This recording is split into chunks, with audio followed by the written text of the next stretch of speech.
So as you know, we have started our first topic, new kings and kingdoms. The two videos which I have already uploaded, I hope you have seen that videos.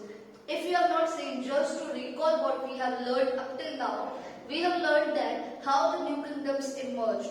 The Rashtrakutas, the Gurjar-Pratiharas, the Palas, we have learned that, and also we have learned about the tripartite struggle, which was the struggle of all three kingdoms to control one area which was Kutch.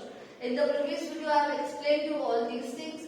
Now it's time that we move further by leaving these three dynasties aside. Now let's know about another dynasty, which was Chahamanas or Chols. That means actually this is also called Rajput dynasty. Okay.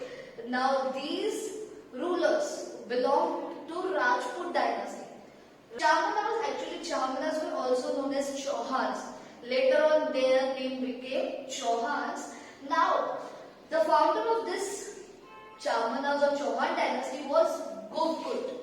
Yes, Gurkut founded this dynasty in 11th century AD. They ruled over the regions around Delhi and Ajmer. The Chahamanas, the rulers who belong to this dynasty, they were ruling the areas of Ajmer, which is in the Rajasthan. I hope my people know that, and Delhi. These were the areas which were ruled by them. But the famous ruler, yes, a famous ruler from this dynasty is Prithviraj III. Prithviraj III ruled from 1168 to 1192. He was the greatest ruler of this dynasty. He ascended the throne at the age of 14 years old. When he was only 14 years old, yes, you can say as a child, he ascended the throne. He became the king because actually his father died. So all the others have decided that now the son will become the king. But at that time, Prithviraj was only 14 years old. And also when he was only 14 years old and he was ruling, at that time he conquered many small kingdoms of Rajasthan and Bundelkhand. सारे आसपास के जो छोटे-छोटे kingdoms हैं उसने अपने अंदर conquer कर लिए थे. His achievements and exploits have been described by his court poet Chandar Bardai in Prithviraj Rasu, in the book titled Prithviraj Rasu. What does it mean? That the events, all the life history of Prithviraj III is recorded, is noted, is written by his court poet Chandar Bardai, which was not only the court poet but also his best friend, one of his best friends.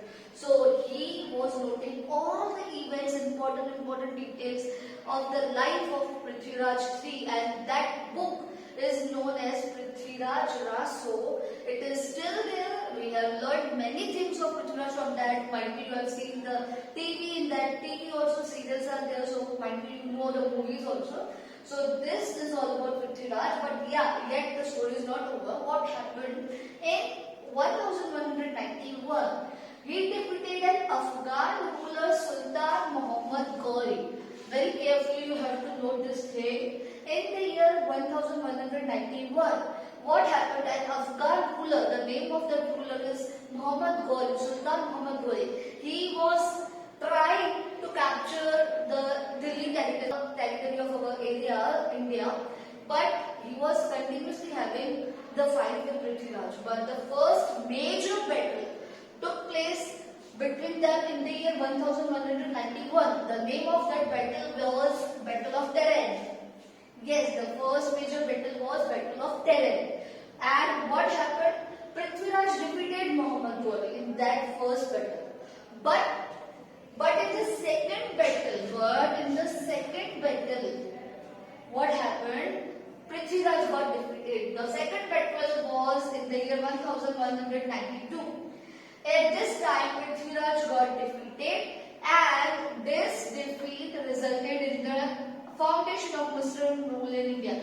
Now what will happen? The Muslim people will rule on our country for some years as the Mughals and the Delhi Sultans will come. So this actually, why we are learning? Because this is known as the turning point in the history of our country. From this point, the other foreigners came and started was the first time they got victory. Until now, they were trying, but they were not successful. Now they got the success. Now this was all about the Charmanas or Chauhans, means the Rajput rulers. Coming to another topic. Now after learning about the Charmanas and Chauhans, it's time that we learn some other topic, other things, means the other rulers. Okay, here we are talking about Turkish invasions. Yes, there were some rulers who came from outside our country and they invaded our country. They tried to conquer our country. The first one to invade our country, when he came from Afghanistan. Yes, the name was Mahmud of Ghazni or Muhammad Ghazni. Mahmud of Ghazni actually was a person ruling on a place Ghazni in Afghanistan. So that's why his name is Mahmud of Ghazni. He ruled from 997 to 1030 AD.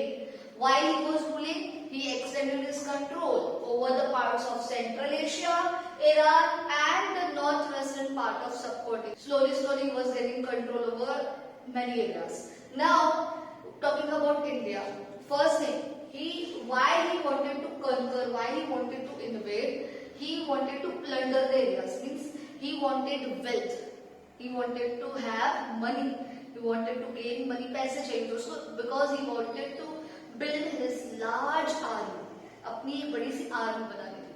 So that's why he came to India, he invaded India, he actually raided India. अगर मैं ऐसा बोलूं तो वो लूटने आया था India को. Why India? Why India? The thing is that he has heard from someone that in the India there is so much wealth in the temple towns. In the India there is so much wealth inside the temples, gold, jewelry, lots of money is there. So every time he raided, every time he invaded or attacked करता था, जब भी and every time he attacked the temple. Okay, but the main important thing is he raided India 17 times. Usne 17 times. This is the highest number. Okay, 17 times he raided India between 1000 to 1027, and every time he took the wealth and he took that money, and that money he used in the Ghazni. वहाँ पे जाके वो apply अलग से empire अच्छा चीज बना रहा था. Okay, now one more thing is there which is interesting about the Mahmud of Ghazni.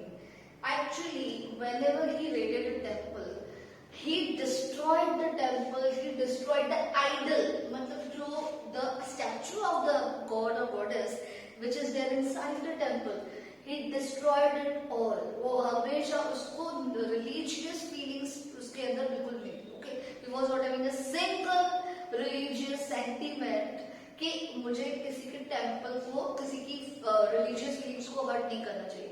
But that's why the historians, that's why in the history the people called him idol breaker. उसको idol breaker इसलिए कहा जाता है. क्या remember this thing, idol breaker, because वो मूर्तियां destroy तोड़ के चला जाता था. Next is there were many campaigns which he took. The famous campaigns were against the Nagarkot, means उसने बहुत बार अटैक किया, but the famous which were the Nagarkot, Taneshwar, Mathura and Kannauj. But when there was a 15th invasion, मतलब जब उसकी 15th invasion, मतलब उसने invade करने का try किया 15th time पे against the Somnath temple in Gujarat.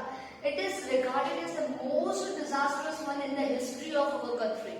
He destroyed full temple at that time. उसने पूरा temple तबाह कर दिया था. Now Muhammad of Ghazni died in the year 1030, and when he died, the people of the North India took relief. means उनको चैन की सांस ली that this evil person is now dead. But what other thing is mentioned here about Muhammad of Ghazni? It is that he was very much interested to know about India, about the condition of the people of India. That's why he came to know that the temple towns are very great. There is so much wealth, gold, jewelry is there inside the temple towns, and he raided. वो लूट के चला जाता था.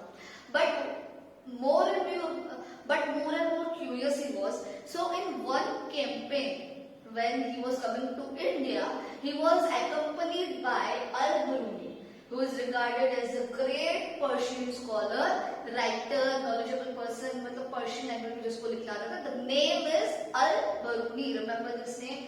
And Al-Biruni came with Mahmud of Ghazni. Afterwards, Al-Biruni lived for many years in our country. Al-Biruni lived for many years in our country India, and he learned Sanskrit language. Not only he learned the Sanskrit language, but also he wrote an excellent book on our country. The name is Kitab-ul-Hind. So this story was about the Mahmud of Ghazni. Now that's all for today's video. In the next video, I will meet you with new topic. Till then, keep learning.